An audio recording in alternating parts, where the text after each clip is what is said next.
This is Innovating Leadership, Co-Creating Our Future. I'm your host, Maureen Metcalf, founder and CEO of the Innovative Leadership Institute, where we help leaders become future ready. We have a triple header today as we explore different aspects of Amazon's leadership. Former Navy fighter pilot Sarah Rhodes leads safety initiatives, while Jamil Ghani spearheads the Prime program. But first, Amazon's Vice President of Worldwide Operations, Udit joins me to discuss the latest innovations from the company and provide a framework for the other leaders we will hear from. These interviews were recorded at Amazon's Delivering the Future event, October 8th and 9th, 2024 in Nashville, Tennessee. Udit, welcome. Thank you so much for joining us. Maureen, thank you so much for having me. We're really excited to have this conversation. So let's jump right in. What did you announce today that you would like to share with our podcast listeners? Today was a really exciting day across Amazon. We made so many different announcements, but the one that is really close to me is we announced the world's most advanced e-commerce facility. This is a facility that represents our 12th generation of fulfillment centers and has 10 times the amount of robotics and automation than our current generation. We just launched the first site in Shreveport, Louisiana, opened its doors a few days ago. It's going to be home to 2,500 employees, and it's just packed from one end to the other with AI, including generative AI. It's really powering a completely new suite of robotics and automation for these facilities. I'm really excited about is that this facility is going to completely change the experience both for our teams and enable us to innovate for customers. There's a lot to be really excited about, from the technology to the actual impact that these facilities will drive. But this is one of the range of announcements we made today. Let's talk about the impact. It's cool to do a lot of new robotic stuff and a lot of new AI stuff. My guess is that you had a very significant ROI on customer impact and people. So let's talk about what drives that thinking and what it actually looks like. Yeah, I've been at Amazon for 16 years, and in that time, I've had a chance to be at a lot of sites, talk to more than 1 million team members, and I always learn from them. And actually, their feedback is what drives a lot of the inspiration behind the innovation we do, and it's no different in this particular case. So the impact really for us with this new generation of technology, this AI generation of buildings, really starts from our employees. And the first thing that this new facility is going to allow us to do is really provide a much safer environment for all of our teams. It's going to help us build meaningfully on the 30% improvement we've made in safety improvements over the last several years by making the actual physical work in these buildings a lot more ergonomically better, as well as by actually reducing the amount of heavy lifting that our teams have to do within these facilities. Second, each of these facilities will create 2,500 new jobs. And what's really exciting is that it's going to accelerate the creation of much more technical roles across mechatronics, reliability engineering. We're actually going to create 30% more roles than our current generation of facilities. And then on the customer side, these facilities are actually going to allow us to process customer orders about 25% faster. And what's exciting about that is that it actually allows us to offer a lot more selection for same and next day delivery. Delivery speeds have been a focus for us because we know how much customers just love that experience of being able to buy something and have it at their door a few hours later. And so we're really excited about with this particular generation of buildings. And then finally, this is also a facility that allows us to be more efficient and will help us reduce our cost to serve by 25%. It's savings that we can invest back into customers, either to new experiences, greater selection, or just better pricing. I really appreciate the comprehensiveness with which you and Amazon approach this kind of investment, because my assumption is it's a huge investment.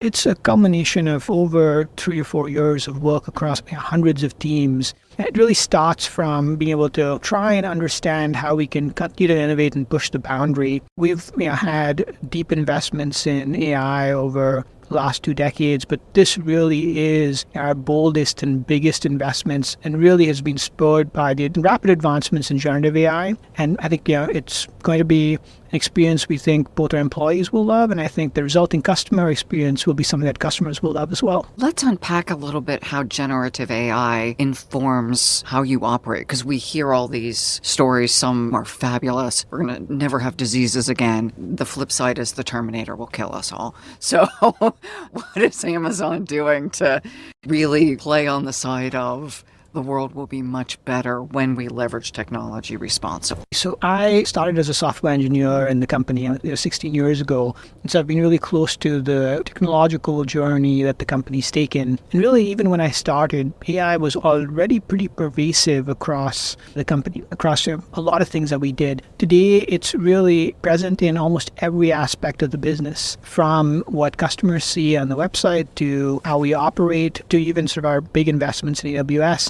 It's not new for us. Mm-hmm. The thing that I think distinguishes Amazon is that we've always taken a customer backwards approach. How do we use technology to make the lives of customers better? How do we create new experiences? And customers here could be end customers. For our operating teams, it could be our team members in facilities like the one we announced today. We've focused on trying to take technology and build practical, real-world solutions that are making the lives of an end user or our team members better. That's, I think, what you see the result of. A lot of customers today shopping on Amazon probably don't realize it, but a lot of their experience is actually driven by AI and increasingly driven by more and more the use of generative AI. From the delivery promises that customers see on the website to the review summarization. So if you go to a detail page today and you see customer reviews, 2 years ago, you'd have to dig through those reviews, probably read 10 or 20 of them to form an opinion. Today, generative AI is used to provide a very succinct summary that cuts out time and allows customers to find the right product for them really quickly. Similarly, we just announced an AI shopping guide that's going to help people who are new to categories actually find the right product fit for them.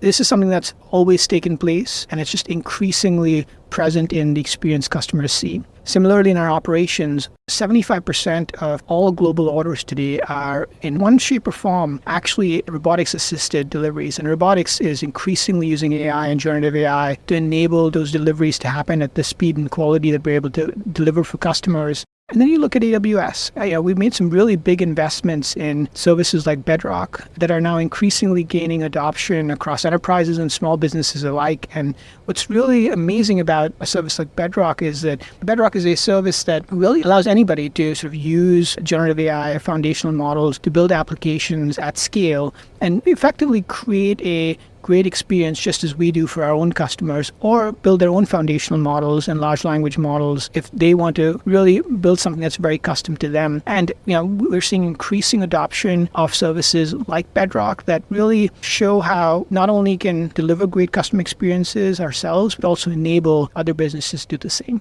With all of this use of generative AI, I assume you need to upskill your employees.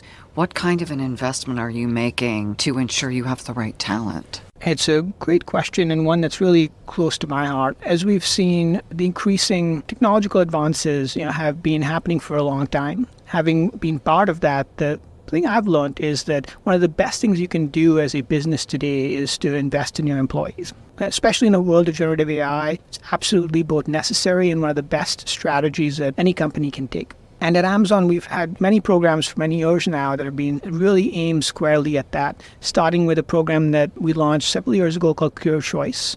It offers upskilling opportunities to all of our global employees, about 750,000 sort of full-time employees in our operations teams, including prepaying for college tuition. And we have 20,000 of those employees that right now are using Career Choice to help get an advanced degree. Similarly, we have a program called the Upskilling Pledge that's investing $1.2 billion in helping over 300,000 employees sort of upskill, learn new skills, and advance their careers. And we think that's just part of what will enable us to help our teams continue to both have the opportunity as well as the ability to really advance along with the technology advancements that are taking place. It's amazing as we think about for people who don't necessarily have the resources to get to college, and they come to work for Amazon and find career paths open to them that just weren't before. Yeah, it is one of the things that for me is the greatest privilege of being in this role, is being able to meet employees and meet sort of our frontline employees who are taking advantage of these programs and just hearing from them how it's changing their lives. These opportunities are providing access to education in a way that they otherwise would not be able to get, and they're both grateful for it, and I'm really encouraged and excited of how many employees are actually making use of these programs. Let's combine that then with the discussion about wage increases, because this really is changing the direction of a generation. So can you tell us about the wage increases and what is the thinking behind that? Yeah, about 2 weeks ago, we announced our largest wage increase in the company's history. We announced that we're investing $2.2 billion here in the U.S. To increase wages for our team members across our fulfillment and transportation operations. It's going to take the average total compensation package in the U.S. here for our frontline teams to $29 an hour when you include the value of the benefits that we provide. We do, our wage reviews and make wage investments almost on an annual basis. And to me, it's the reflection of the work that they're doing and the importance that they have in delivering the customer experience that Amazon does and the customer experience that our customers love. It certainly does show the interlink between employee satisfaction and customer experience. Yeah, at least I personally, find the work that our teams do absolutely amazing. They're really the heart of the customer experience. It's the work that both our teams in facilities around the world do, our partners do, that really brings that experience to life. It enables what really customers see at the end of the day, which is a package at their doorstep. And ensuring that they have both a safe working environment and the experience that they enjoy every day is something that we really think is an investment that we're going to continue to make. It's also, for us, something that we strive to continue to improve. And so that's the way we're going to keep approaching it. Tell me a little bit about you and your philosophy as a leader. Yeah, as I mentioned a little bit earlier, I have been at Amazon for 16 years. I started out as a software engineer, really a frontline software engineer, and happened to start in operations. It was a little bit by chance that I started in operations, but it was very quick for me to realize that the marriage of people, process, and technology was where I was meant to be. And I really start with people there because I think that is what has both excited me, energized me, and continues to excite and energize me every day. And the way that I approach my job, which I feel very privileged to be in, is really about being in service to the teams that are really making it happen every day. It's why we focus on ensuring the technologies we're launching and we're building are ones that are going to drive a better experience for those employees. It's why we think about investments we make in programs like Career Choice or in benefits or in wages. That's really where it all starts from for me in my role. And that's something that's been true when I was a lot earlier in my career and stays true today. One of Amazon's commitments is community, and I assume you live that commitment personally. What does that look like for you? Part of being in operations is that you have a very broad footprint. Not only are we serving customers, we're also serving communities because we operate all around the world. And really, to be successful, it's not just about our facilities being successful, but it's also the communities around those facilities being successful. So we've invested both in building deep relationships with the communities we're operating in, supporting them, whether that's through investing in schools and other development programs that are important to each of those communities, or even things like ensuring we've got the ability to use the logistics network that we've built for good when we need to. We have programs that help aid in delivering food to those that need it.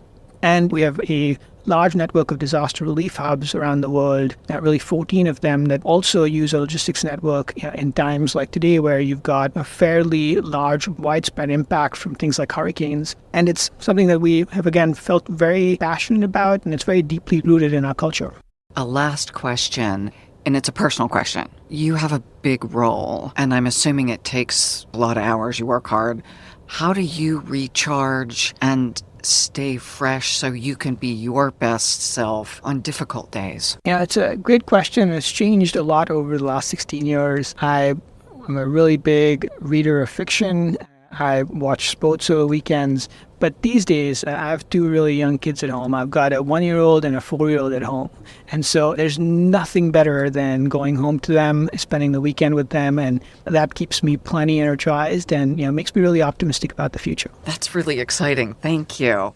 Amazon's making a lot of innovations. You've talked about launching the 12th generation facility in Shreveport. What are the other innovations that you're really proud of? There's a lot happening across the company, and just today we announced a few innovations that I'm really excited about. First, we're investing in growing our pharmacy business. We're going to launch pharmacies in 20 new cities around the country. Now, if you're like me, who really hates waiting in line or waiting a full day to get your prescriptions, these investments are going to allow us to offer same-day delivery for pharmacies to millions of customers around the country. And it's one that we're really excited about, and one I think is going to really change the experience that customers have in that space. The second that we're getting really excited about is our investments in grocery. We're beginning to really start launching a new experience for customers that allows them to order groceries with everything else. And so if you want to order bananas, or your favorite pancake mix, or even get that iPad that's on deal, you can get it all together in a single order. And that's taking a completely different way of thinking about fulfilling groceries, and one of the really interesting innovations. And then the final one that I'll touch on is one that's really close to my heart, given the amount of time I spent in transportation, and a good example of how we focus on continuing to improve the experience for our team members and partners on a day-to-day basis. Being in my transportation role a few years ago, I used to go out and deliver a delivery route every year or so. Sometimes, I try to do it every quarter. And one of the things that probably the hardest part of that job was to find the package once you were at a customer's home. We just announced a brand new technology that's based on AI and computer vision that we're putting in the back of the vans that's going to allow a driver to effectively be able to use the system to tell them exactly where the package they need to deliver is. It's going to cut 30 minutes out of their delivery route. Drivers tell us that they feel like it takes, what used to take, a lot more effort down to a third of its previous effort. It's a really exciting technology. It's never been done before, especially in a vehicle, and it's completely enabled because of the progress that we're making in generative AI. It really does seem like you're setting the standard across the industry globally for what's possible.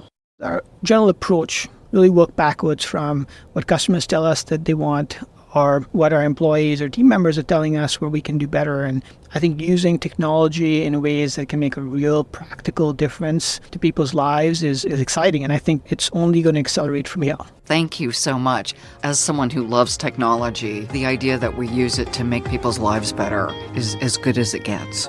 Udit, thank you for all of your work. Thank you so much for having me. It was a pleasure and really enjoyed the conversation. Thank you. Likewise. Next, we move into specific leadership roles, starting with Jamil Ghani, Vice President of Worldwide Prime for Amazon. He reveals the latest updates for Amazon Prime members, as well as his own leadership philosophy, and why he's driven to pay it forward in service of others.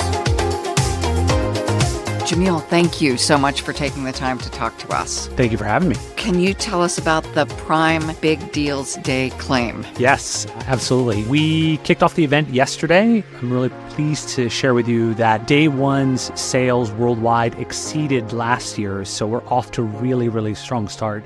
Some of the favorite categories our members are shopping include home, beauty, toys, and apparel. So we hope that members will enjoy today's event, and in certain countries, Turkey, Singapore, and Australia, the event will go on for 6 or 7 days. So they get even more time to find all those needs and wants they need for their families. Can we lobby you that we get more days too? Well, we're taking petitions right now. Happy to take that into consideration. What does this mean for our listeners who don't know as much about the inner workings of Prime? The Prime membership is unique in that it's a combination of savings, entertainment, and convenience all in one simple membership. From shopping in our store to streaming on Prime Video to listening to music on music and so much more. As a big part of that, in fact, one of the top reasons members join the program and stay in the program is to take advantage of these member-exclusive sales events. We probably all know the holiday we invented in midsummer called Prime Day, and we just celebrated our 10th year, and that was record-breaking. And now we thought that what better way to kick off the holiday season around the world than to have another Prime exclusive savings event in October. And that's what's going on right now. And so this is a time for our members to shop 35 categories, from grocery to health and beauty to apparel to electronics, which we all start to think about this time of year, and get great member exclusive pricing. And so everybody's trying to make a dollar stretch a little bit further these days. And so this event is a way for us to celebrate everything that is Prime and everything that is our Prime membership. So this is like an early Black Friday sale. It's a unique event in that it's exclusive to Prime members. Black Friday, Cyber Monday, that's for all customers. So we like to think of this as a special thank you to our Prime members. But we do see that our members shop around the world. They shop for needs, health and beauty and consumables, very, very popular, but they also focus on the want side, whether it's early holiday shopping for kids and toys or something for themselves from apparel. You see kind of that full range of behaviors, but it is for our members exclusively. And so that's what makes it special. One of the other things that I know from my Prime membership is I get free shipping. Yes. What are the updates to the shipping benefits? We are delivering faster than we had in our entire history. Prime will celebrate 20 years. It's hard to believe it, but early next year will be the 20th year. And Prime started in 2005 in the US exclusively with a very simple promise. We took just about everything Amazon sold at that time, 1 million items. It was available in 2 days for free. You fast forward today, and there are over 300 million items available for free Prime shipping in the US. Tens of millions of those are available today or tomorrow.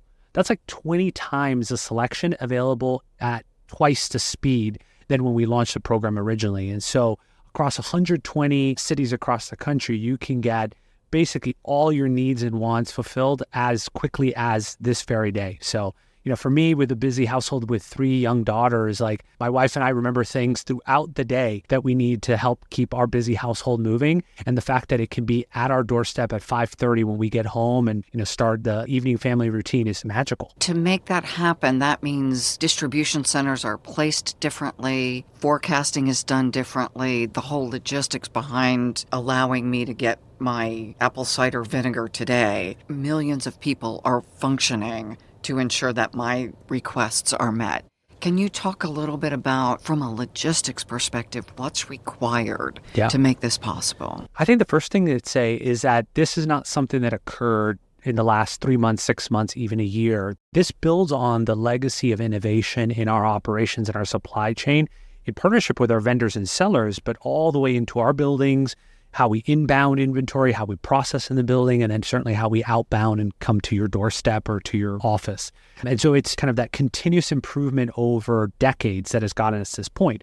But in particular, in the last 2 or 3 years, we've regionalized our entire network, moving from one national network to regional networks across the United States and in most countries around the world, which places the right item closer to the member or the customer than ever before. So that allows us to process in the buildings just like we have on all of that decades of innovation. But the key difference is that products are traveling fewer miles over the roads to get to customers because that product starts much closer to my home or to my office. And so we're really proud that our associates work no faster or no harder than ever before because we've streamlined those operations with safety being the primary focus. What's really different is that we're spending less time carrying that item over the roads to your house. And that just makes it so you can get your apple cider vinegar when you need it, by tonight. Supply chain optimization. And one of the things I think many of us don't think about when we order our product is the volumes of data that go into forecasting, analytics, and then how you place orders and ship to the fulfillment centers. Can you say a little bit about economic data and analysis and how the analytics drive supply chain optimization? We have the benefit of a broad and diverse customer base that's constantly teaching us about what those needs and wants are. And so we feed that information into making the customer experience better. Part of the way we make the customer experience better is by making sure our supply chain is as efficient as possible. What does that mean for customers? That means that you can get your apple cider vinegar when you need it without compromise, but it also helps us drive cost out of the system. And that cost allows us to have the lowest prices to our customer. And it just fuels kind of goodness for the customer, which is also, candidly good for our business as well. The other thing that it helps us understand is what do members want and need? So if I think about Prime Big Deal Days going on right now, we have invested to personalize that experience. So while we might have millions of deals available, it's really about knowing you really well and presenting the handful of deals that are just going to feel like a wow. They really know me, and then they're serving me that way. And so the data makes us more efficient from a supply chain, but it also makes sure that we have the right customer experience for our Prime members. Because I often have Amazon open on my computer, I am curious to see what recommendations I get today for Prime Big Deal Days. So let's test this, because I was thinking about generators with recent hurricanes. I get a bunch of generators, and interestingly, no vinegar. Oh, yeah, but then we get into the workout clothes. Yeah, so it does do exactly as you said, the analytics. And one of the things you highlighted in the conversation this morning is the usefulness of getting the things that I care about, because I don't want to look at 300 million products. I want to look at 25 and see that my 25 things that I buy. A great another example in that is we have been applying AI progressively across our business for years, right? It is not a new thing. And so in Prime, that means us customizing how we introduce you to benefits or get you to engage with benefits because there's new content to watch on Prime Video or new favorite artist streaming on Amazon Music or something for sale during Prime Big Deal Days. But we're also investing in making the shopping experience more simple and seamless for customers. One of my favorites is the AI summaries for reviews. I'm passionate about reviews and reviews from folks like me who have purchased similar products that hold a lot of credibility for me. But I'm also really excited about the AI buying guides. There's some categories where you feel like you spend as much time researching the purchase as you do actually using the item once you finally buy it. And we're trying to make that process much, much easier for our customers, ultimately making sure that our vast selection serves the purpose of a household, because a household doesn't need 300 million items. Household needs X number of items to make life simple. And while there are certainly occasions where shopping is a pastime, I know in our household with 3 kids under 8 years old, it's a need, right? We have a need and we want to close that loop to that need being fulfilled as quickly as possible. And we're applying AI smartly to help make that easier for our members. So you do that through reviews, through buyer's guides. So if I'm going to buy a television, it will help me understand, because I don't buy TVs that often. That's right. And customer recommendations, so it's personalized. That's right. Yeah. Customer recommendations. And that goes from physical products you might want to buy to content you might want to watch or podcasts you might want to stream, all included with your Prime membership. Prime is unique in that respect, in that it brings together so many different parts of the average household's kind of where you spend your time, where you have needs and wants, where you might be facing some friction that Prime is trying to come in and take away. And so we're really focused on adding more and more value to the membership every single day. So, good case in point is Amazon doesn't deliver food, but we partnered with one of the best-in-class delivery services with Grubhub. And now at no additional cost in your membership, you get free Grubhub Plus, which entitles you to $0 delivery for restaurants all across the country. And so last night I arrived here in Nashville and I had work to do. And so I'm sitting in my hotel, but I didn't want to miss out on the cuisine. Found one of the top restaurants in Nashville, had it delivered via Grubhub directly to my hotel room. And so that's all Prime made that possible. I didn't have to worry about it. It's super simple. I can even order within the app itself. I didn't even have to go to another app. So another thing I can use Prime for. There you go. I'm doing door-to-door encounters here, just telling everybody about all the value they get from Prime. So Jamil, tell me a little bit about you as a leader. This is a big role. And I've noticed about all of the Amazon leaders, highly competent, and they seem like really good people. They've got families that they seem very dedicated to, and they appear to live the commitments of, we value our people, we value our customers, we value our community. Tell me a little bit about you as an individual leader. How did you get to become the person you are? Some people evolve to high roles. What sets you apart? I don't know if it sets me apart, but my personal story is deeply rooted in my family origin. So I'm the first one in my family to go to college. My mom immigrated from Cuba and my dad immigrated from Pakistan. And so I really kind of go back to that foundation and what has really defined for me my 3 things. My 3 things professionally have, and it's not like I set out knowing this, but I've learned this about myself.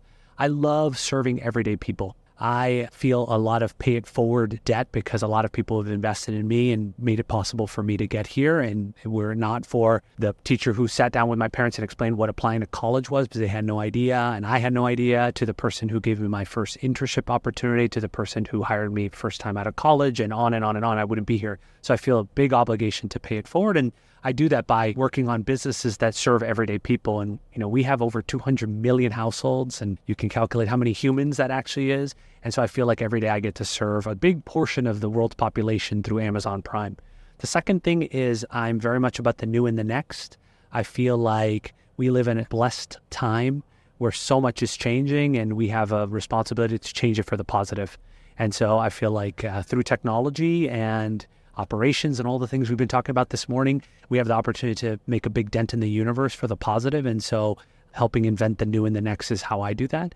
And then the last thing is I played soccer growing up through college, and I like winning together. And so it's shaped me as a leader where I try to be an empathetic leader who raises the bar and helps people grow beyond what they thought possible, because that's what people help me do. And so those are my three things, and that's how I think I ended up here. Thank you, Jamil. Thank you for making a big dent in the universe, not only through the work that you do with Prime, but through the human you are and all the people you touch. I appreciate that. Thank you. We close this episode with Sarah Rhodes, a former FA-18 fighter pilot who is now Amazon's Vice President of Workplace Health and Safety. As she talks with me about her leadership journey, you'll understand why she is so passionate about workplace safety. Sarah, I want to start with who are you and how did you get to health and safety? Why is this so important? Oh, well, thank you very much for the question. Thank you for hosting me today.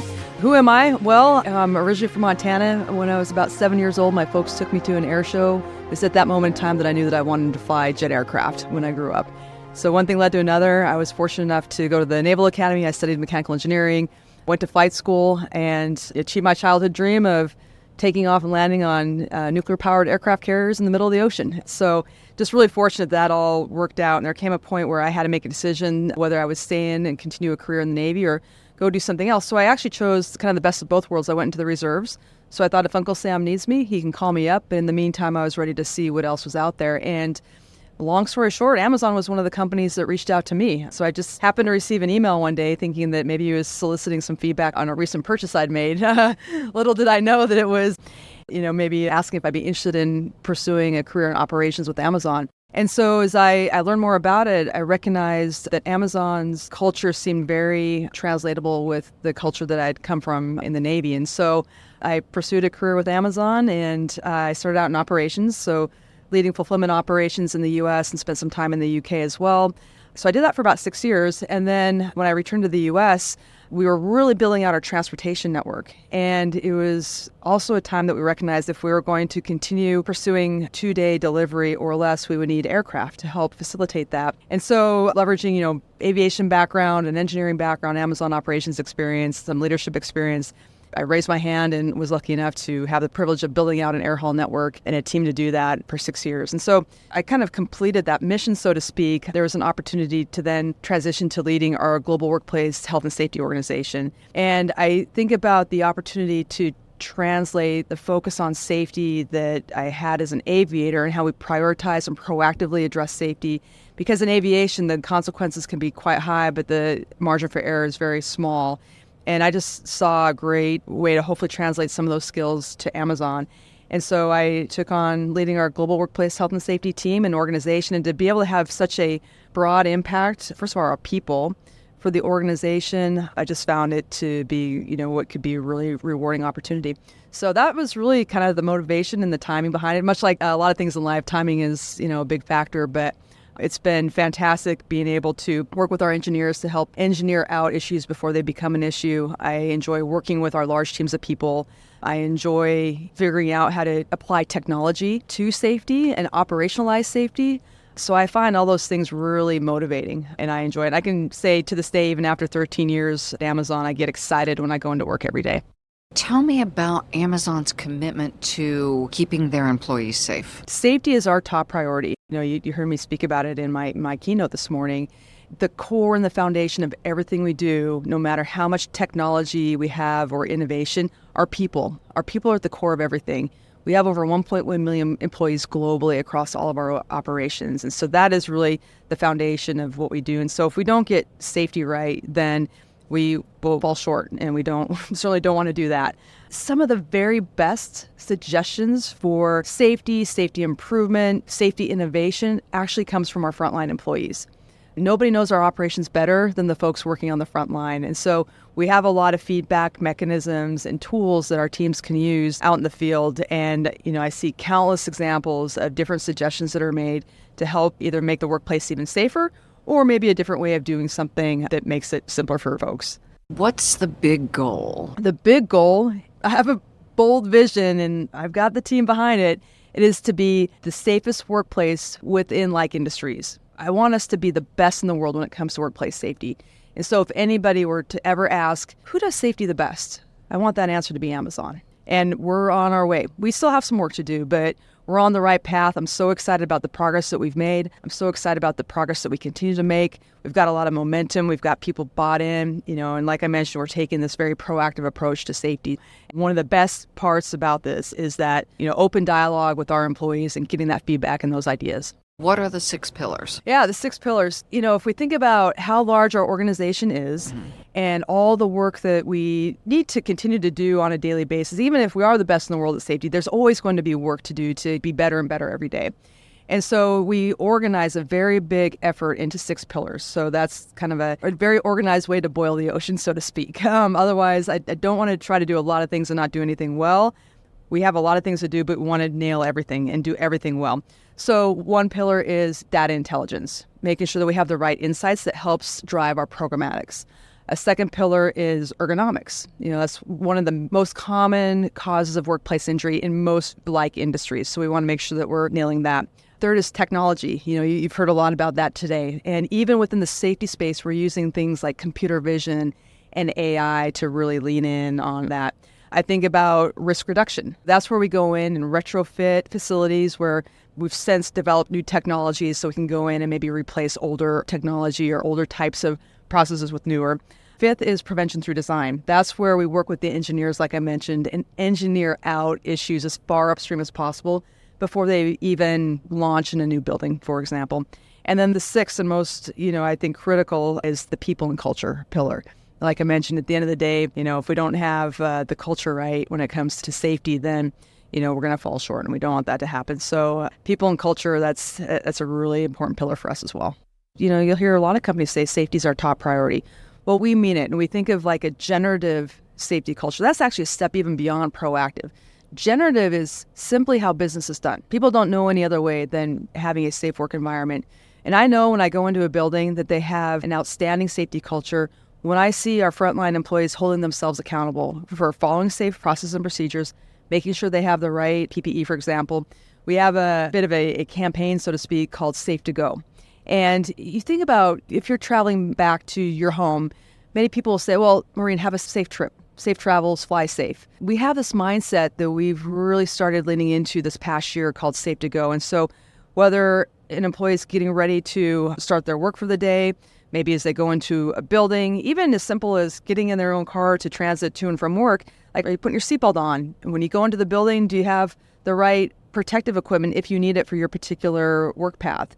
Is your station all set up? Is all of your equipment working? So thinking about these things throughout any given day and having that mindset, am I safe to go, number one?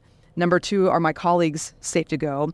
And then number three, for the leaders in the buildings, making sure that their teams are safe to go, making sure they have everything they need to perform their jobs safely. So it really is that mindset and that culture. And that doesn't just happen overnight. It takes time, but it takes consistent messaging and reinforcement. In fact, I work with clients in the manufacturing industry, and there are daily decisions. We didn't get the thing calibrated, or we didn't, whatever the challenge of the day is, and I need to make a decision.